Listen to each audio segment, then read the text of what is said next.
Election 2014, battle for bucks. Big money is being dropped on the race for U.S. Senate in Michigan. Numbers are changing in the governor's race, and a look at state, house, and Senate strategy. Plus, does the state owe your city money? A look at the list for you. And we're getting happy for a couple of reasons. It's analysis of news across the state of Michigan. MiWeek starts right now. Michigan's turnaround is being powered by things we do better than anywhere else in the world. Today's global leaders routinely turn to Michigan to work on their most difficult problems. That's because the engineering talent in this part of the world is simply the best. So many possibilities lie ahead for Michigan's future. These opportunities are here and starting to happen. The vision for the new Michigan. Share it, talk it up, drive it home. Funding is also provided by Delta.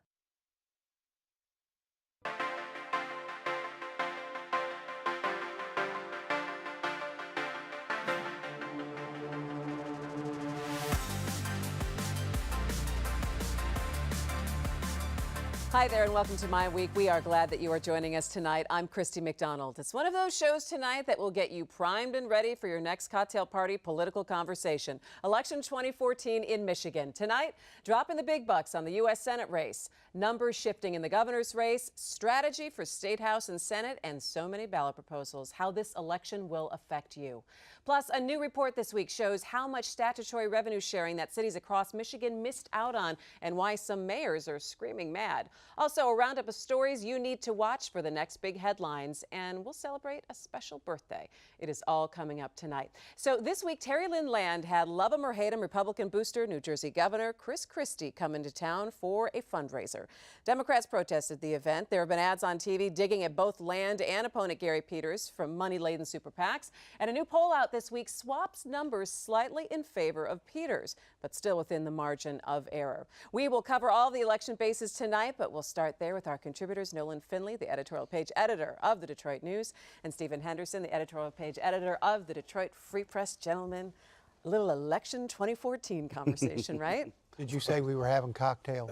You know what? We should. That's all he heard. After that, he's zoned out. Is that when you perked up? Is that where I got your attention? I thought that would make a better show. All right. Well, let's start off with the Senate race. Chris Christie was in town this week. Did that help Terry Lynn Land? Well, it helped for the reason he was brought in. She raised a bunch of money. He's still a very popular figure in the party and has the ability to raise a lot of money. I mean, Democrats tried to manufacture a controversy here. They're going to do that with their little games throughout this campaign. But you know, I say she raised a lot of money out of that appearance. They don't have a legitimate beef that they could tie her to someone in the Republican Party whose star is not as bright as it used to be and is stuck with controversy right now? Did you see him at CPAC? His star is pretty bright still in the party. In the party? Yeah. Which tells you something, right? And that's where she's running right now. I can tell Stephen Henderson just has a lot to say about the Republicans today. Tells you something that this is their guy, right? This is the guy they're trotting out all across the country, a guy who closed a bridge and killed an old lady out of political revenge. You know, well, Chris Christie didn't technically kill an old. I mean, not himself. We're just going to the bridge, but the bridge being shutdown closed. You know, caused somebody's death, and you know he's busy covering for that, and you know saying one thing, and emails come out saying another. This is a tainted political figure, no question, nationwide. Democrats and their lapdogs in the media have been trying to paint him as such, and it hasn't stopped. Well, he still goes out in places like Michigan, how is it trying to taint him? Popular. They did close the bridge out of political revenge. I mean, there's no question about that. Someone on his staff did. Someone on his staff did. So he's not accountable for that? Well, I think he's been accountable. He's explained his role in it. He's fired the appropriate people. Who got fired for Benghazi?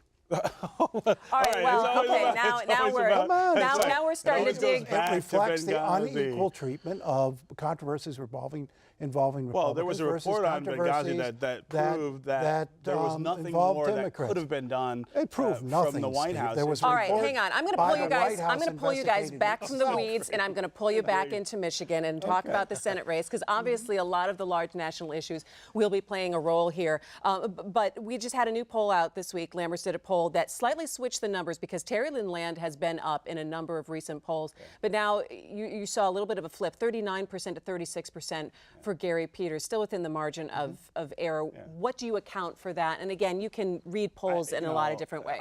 I don't know what it accounts for. This early, it's hard to tell why people are saying one thing or another. I mean, the ads are what is driving the conversation at this point, because that's all we have. We've got ads on both sides running, from paid for by people outside the state. You're not hearing that much from these candidates. Now, I would argue that you're hearing much less from Terry Lynn Land than you have from Gary Peters. How so? Where's Gary been? Gary Peters is doing house parties all over the place. She's doing them all over the state. He's doing public appearances in his district, which he's served for a while. The strategy for the Republicans will be to keep Terry Lynn Land away from a lot of scrutiny. Why? Now, hang on. Why do you think Republicans should be keeping her away? Why do you say that, Because Stephen? As much as I like Terry Lynn Land, and I do, I think she's actually one of the more appealing Republicans we have here in the state. She looks much better from a distance than she does up close. When you talk to her and try to talk to her in depth about a lot of policy issues, you see that there's some shallowness there. You don't want to get her into a policy debate, a deep policy debate with either voters or Gary Peters. So the strategy is going to be to hide her some. That's absurd. This is a woman who ran and won twice statewide and won. Democrats are scared. Democrats are scared to death of her. They thought they had a candidate who was going to run away with this race. She's kept it dead even at this point, and it's worth noting. She's doing well. Gary Peters lost his only statewide race, so she's experienced with she's got tremendous appeal to the grassroots voters in Michigan. Voters like her. She's very appealing on a personal level. But at this point, you're looking at polls that basically are measuring partisanship.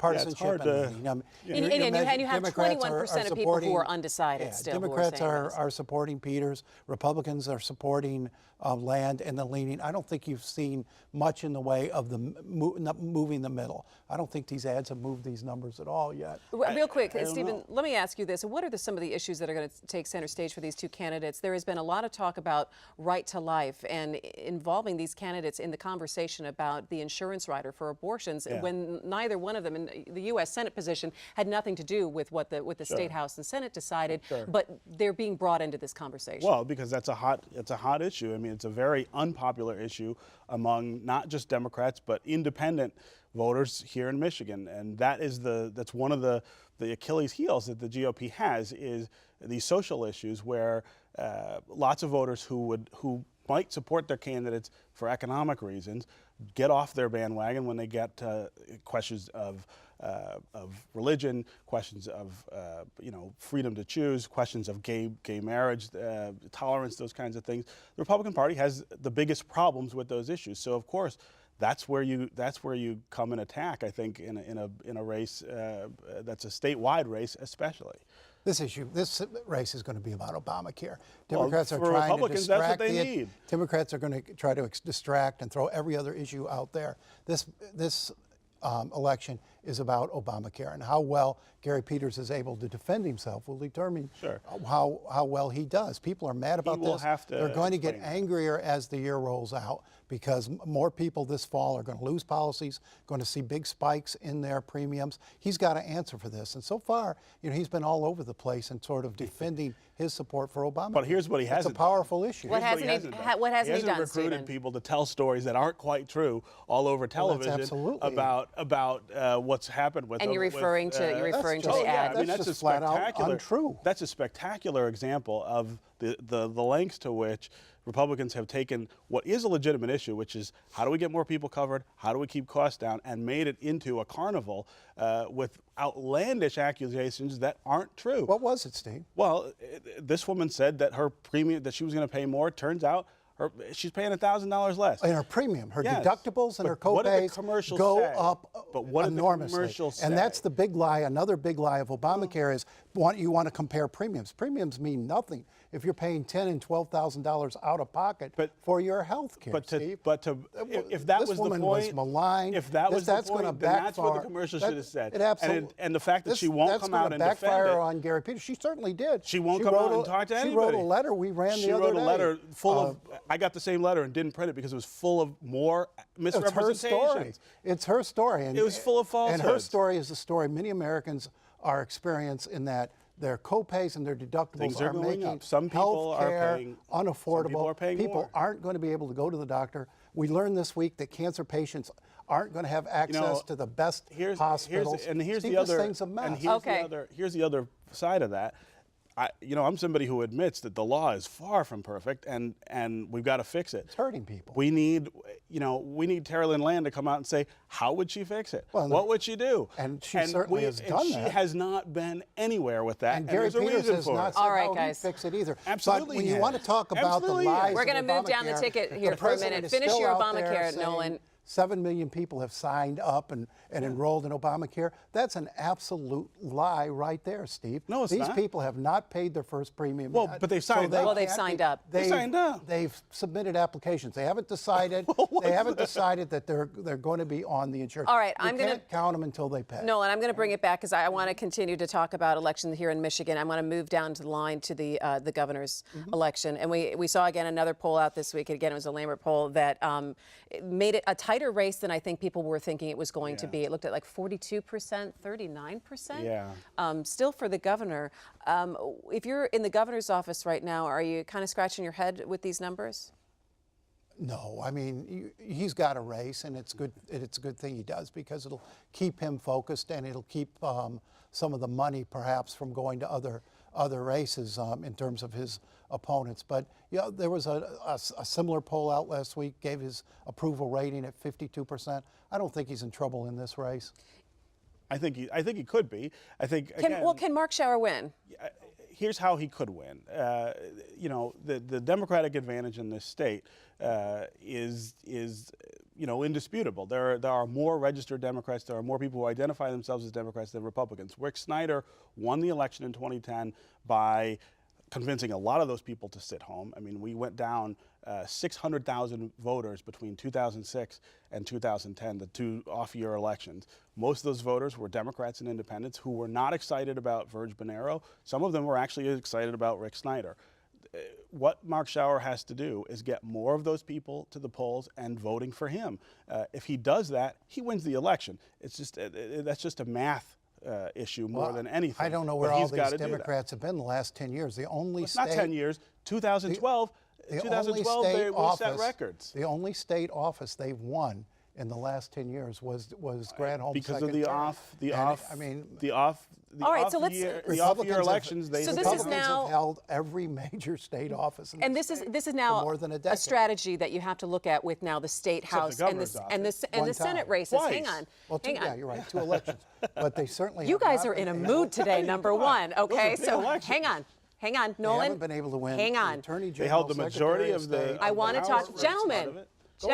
I want to talk about State House and Senate race. Man, what was in the Cheerios today? And how all of this factors into turning out the vote, the possibility of the Democrats maybe getting control in the House, and what has to happen now. I think it's a long shot if you're a Democrat. Number one, this is a Republican map that was drawn for the first time in Michigan history with an extreme prejudice toward not just party but safety in terms of incumbency. I mean, these maps, a third grade child with crayons could have come up with a more logical way, a more symmetrical map, particularly in the state house. So the advantage there has been built in against the Democratic Party. We got to live with that map for another 10 years. We'll see if the demographic shifts catch up, but I don't think you'll see that happen in 2014. Well, if all these closet Democrats show up and vote, Steve, the map. Not closet. They did. Well, they sure did in 2012. They sure did in 2012. All right. Well, we're gonna move on. I feel like I'm herding cats here today. We've talked a lot about the financial condition of cities around Michigan. This week, the Michigan Municipal League released a study that says cities did not get the amount of statutory revenue sharing from the state that they were supposed to for 10 years. Municipalities missed out on $6 billion, and you can bet mayors are furious with these numbers. One state rep called this revenue stealing. So according to the Municipal League stats, Grand Rapids was supposed to get $72 million. Flint was supposed to get $50 million. Muskegon, $14 million. Sault Ste. Marie, $5 million. Traverse City, $4 million. Troy, $20 million. The list goes all around the state again, and this was over about 10 years. So first off, I think you have to define statutory revenue sharing and how legally the state then could absorb those funds. And if you're mayors of these cities and you see this and you say, wait a minute, how did that happen?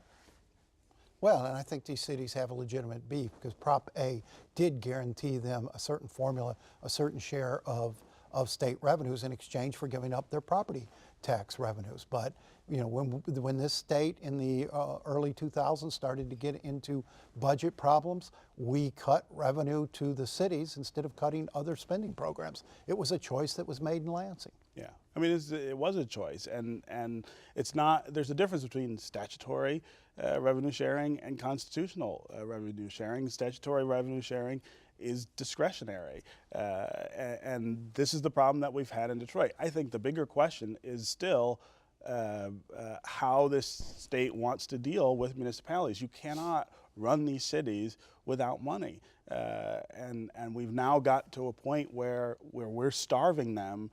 Even as the state's coffers are growing, we're not pumping money back into cities. If that's how we're going to do it, we sort of have a limited number of choices. You either have to reform the system so that municipal government doesn't cost as much, or maybe we don't have as much municipal government, or you got to come up with a new way to make sure that they are able to raise the funds that they have. But right now they're sort of backed into a corner where the tax laws don't allow them to raise the revenue on their own, and in some of those places the tax rates are so high that you don't have a practical way to raise tax rates, but then the state is also not helping them out.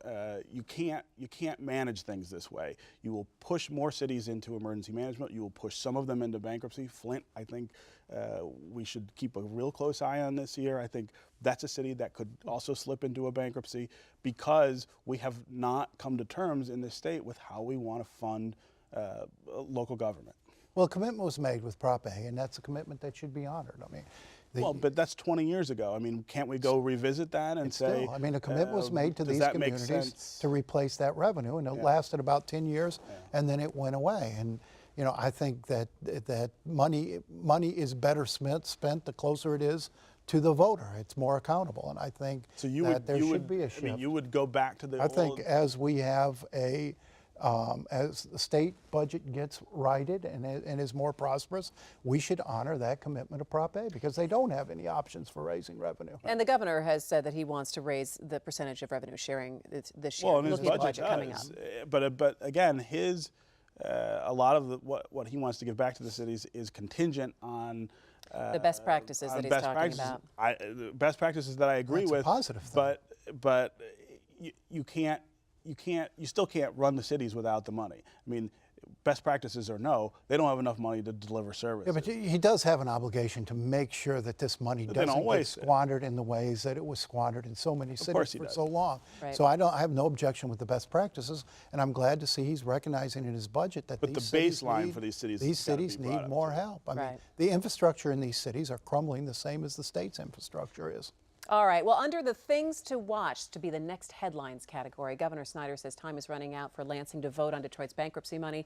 A ruling is expected any day from Judge Bernard Friedman on gay marriage. County clerks around the state are getting ready to issue marriage licenses. And, of course, Michigan State are playing in the NCAA Tournament. So before we get to that, let's first talk about the governor saying, look, if the legislature doesn't act by about May for that $350 million, basically to bail out Detroit, he doesn't think it's going to Well, happen. I mean, and I think that the pension funds are playing a game of Russian roulette here. I doubt the lawmakers are going to vote to support this money, to give this funding, until they see that the pension funds are willing to take the deal. And the pension funds keep thinking there's something going to come along and save them from the sacrifice that's being asked of them in this bankruptcy. It's not coming, and it could get a lot worse if that $800 and some million dries up. So I don't think Lansing's going to act until the pension funds say, yeah, we'll take the deal. Yeah, but this is a bad game of timing, though, Stephen. And I think the timing is. When is that time going to start to run out? I think the timing is the thing that worries you at this point is that you've got to get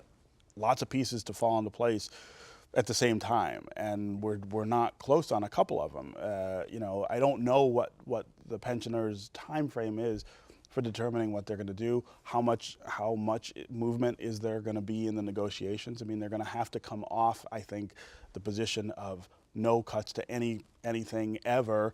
But the question is then, what can you afford to do? One thing I'm still looking for them to do is come up with, a tiered way of dealing with these cuts. In other words, we still have people fearing that 75-year-old retirees are going to get reductions in their checks. I don't think that's anybody's intention, and I actually, with the cuts that are on the table, I don't think that's necessary. It's much younger retirees who could have reductions, and I think that could change the conversation. But that's not out there yet.